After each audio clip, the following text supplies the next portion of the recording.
Was coronavirus created in a lab? And have the Chinese been lying about its origins for the past year? This could be the biggest cover-up of our time, and we're digging for answers in our week-long series, Unmasking Wuhan.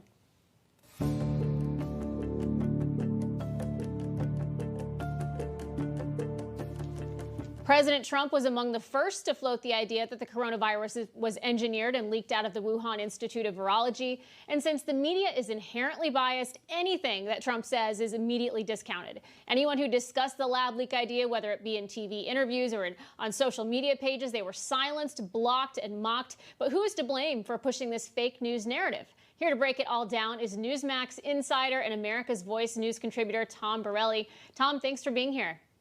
Thanks for having me tonight. Well, you wrote about who's responsible for labeling the Wuhan lab leak as a conspiracy theory for Newsmax.com. Tell us about that. Yeah, sure, Jen. So if you really look at all the data involved, all the information, when President Trump said he thought the virus came from the Wuhan lab, the media jumped all over him, called it a conspiracy theory. Well, the evidence of a conspiracy theory was a month before, because one of the individuals involved, Dr. Peter Daszak, he's the head of the Eco Health Alliance. He's the one that funded the Wuhan lab with NIH money. He orchestrated a statement by more than 20 scientists at the end of February in the medical journal Lancet, and they said that it was likely, most likely, or was a natural origin, the virus, and if the lab origin idea came up, that was a conspiracy theory.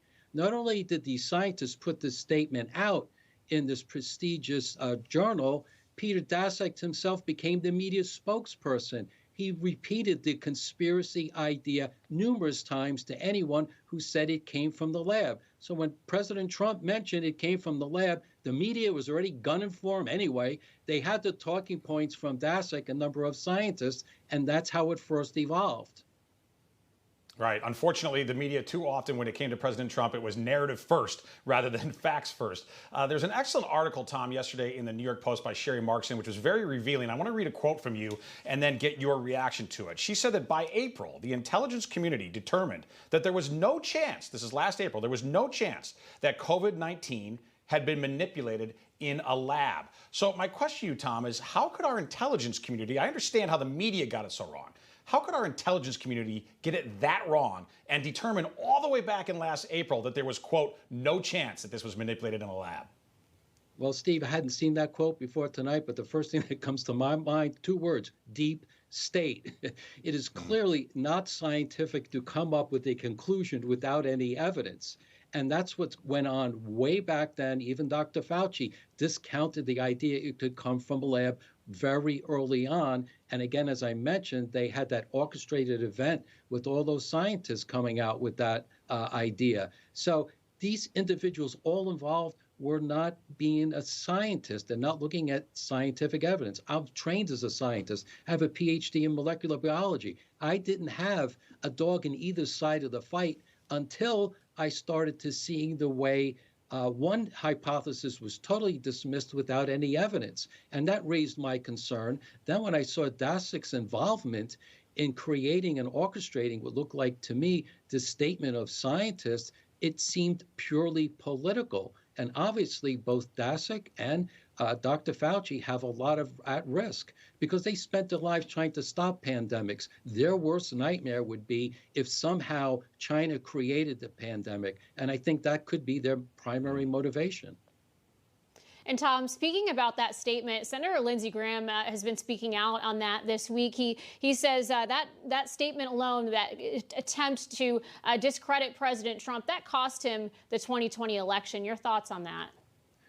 Well, certainly the coronavirus, SARS-CoV-2, was the biggest issue that confronted President Trump, and it, obviously hurt the economy, which, as Steve knows, he was riding very high on.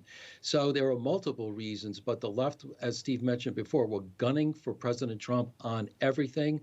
The COVID virus gave them the best excuse they had. We just learned about the misreporting about the Lafayette Park issue. They were continually going after President Trump, but the Wuhan virus was probably the biggest issue involved, and the media was certainly out there gunning for him, making sure that the truth would not come out. And with respect to that quote in the New York Post, it sure looks like the deep state, again, was involved. Right.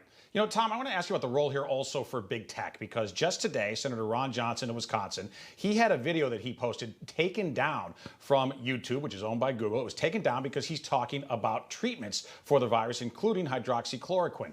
It's considered to not be in alignment with the prevailing orthodoxy from people like Dr. Fauci, so it was removed. It was simply censored by big tech. And we've talked a lot this week on the show about what Zuckerberg did all throughout the virus crisis to suppress any discussion, for example, of the origin of the virus. Your thoughts on the role that big tech has played and the dangers it presents to scientific inquiry as well as to the Constitution of the First Amendment? Well, Steve, that's a great question. Obviously, throughout the whole last campaign, big tech played a huge role. They had their thumb down on President Trump and his campaign.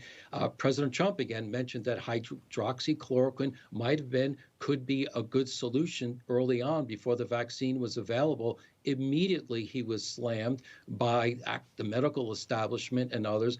Big tech played their role. And as we all know, the way that Twitter squashed the Hunter Biden laptop story just before the election. Right. So big tech certainly represents a big threat to our liberty. They're part of what former President Trump said about the media being the enemy of the people. Well, that's it. Put Silicon Valley right up to the top. Right. Understood. Listen, gotta go. Tom Borelli, thank you so much for joining us this evening. Thank you.